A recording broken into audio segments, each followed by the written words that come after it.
कल जो तराल में एक इंसिडेंट हुआ था जिसमें हमारे एक एसपीओ को शहीद कर दिया गया। जब उसकी वाइफ और बेटी बचाने आई तो मिलिटेंट ने उसको भी अंधाधुंध फाइट किया, उसको भी शहीद कर दिया।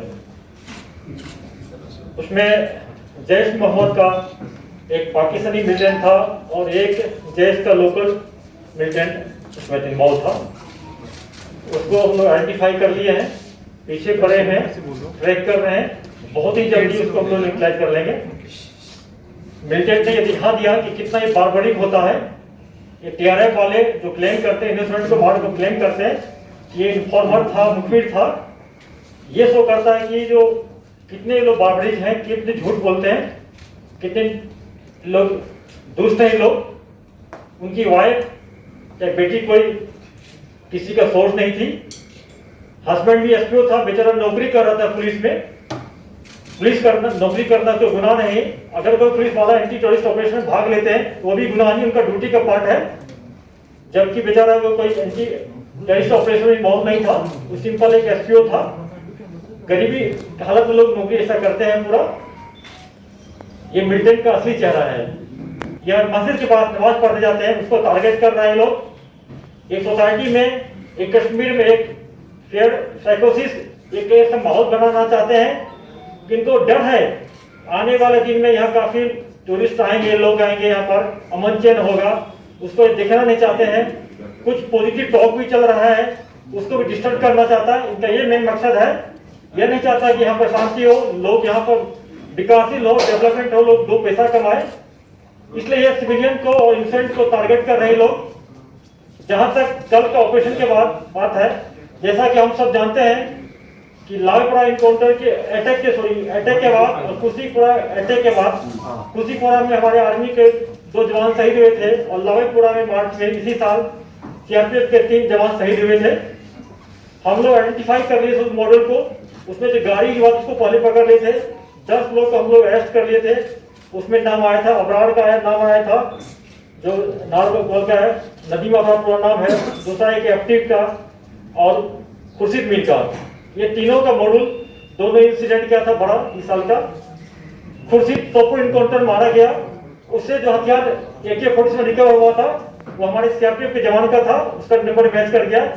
उसके बाद आप लोग एक खुद से देखे होंगे कि टीआरएफ वाले ने एक वीडियो जारी किया था जिसमें उन्होंने खुद क्लेम किया था कि अबरार एंड कंपनी ने ये एक्शन किया है।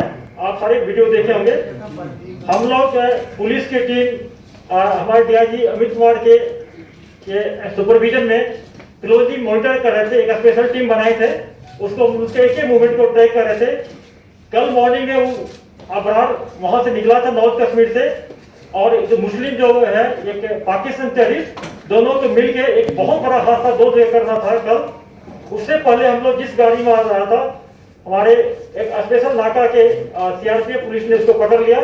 पकड़ने के बाद उसको हम लोग थाना में लेके इंट्रोगेट किया गया। ये ज्वाइंट इंट्रोगेशन था जिसमें सीआरपी, आर्मी, पुलिस तीनों विंग मिलके इंट्रोगेट किया।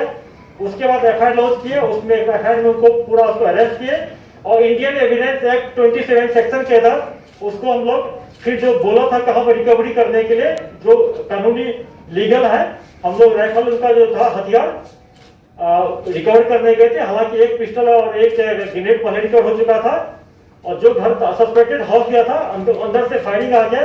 इस फायरिंग में हमारे सीआरपीएफ के एक ऑफिसर, 3 लोग टोटल इंजर्ड हो गए और उसको इन्फोर्समेंट किया गया। सीआरपी, आर्मी, पुलिस ने कॉर्डन को एक्सटेंड कर दिया। फिर इनकाउंटर चलता रहा। फिर दूसरा मिलिटेंट जो था पाकिस्तानी मुस्लिम, वो घर से निकला और अंधाधुंध फायर किया। बाद में इनकाउंटर में कि नदीम अबरार और पाकिस्तानी टेररिस्ट दोनों मारे गए। वहां से भी 2 AK-47 मिला है।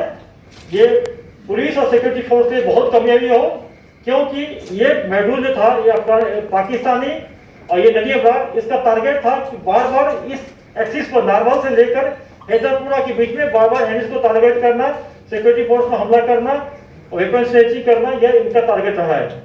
इसके लिए मैं अपने सिक्योरिटी फोर्स को बहुत मुबारकबाद देता हूँ। चाहता हूँ कि सिक्योरिटी फोर्स पुलिस का फेस देखिए आप लोग। लाइव इनकाउंटर में हम लोग सेंटर लेते हैं, उनको जिंदा रहने का मौका देते हैं कि लाइव इनकाउंटर में लेकिन अगर कोई टेररिस्ट इस ढंग से इनोसेंट सिविलियन को किलिंग में इन्वॉल्व होगा, सेक्रेटरी फोर्स पुलिस पर अटैक करेगा, उसको हम लोग नहीं छोड़ेंगे, पूरा इंफॉर्मेशन जनरेट करके उसको न्यूट्रलाइज करते रहेंगे।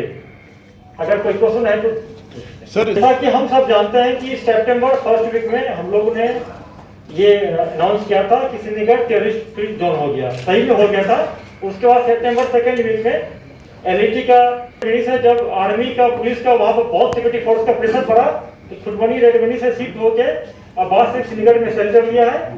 पाकिस्तान के इशारे पर, आईएसआई के इशारे पर यहाँ पर लोकल लड़कों को कुछ 5-6 को एक्टिव किया है जो अपने को टीआरएफ करते हैं, बल्कि एलईटी के टेररिस्ट हैं।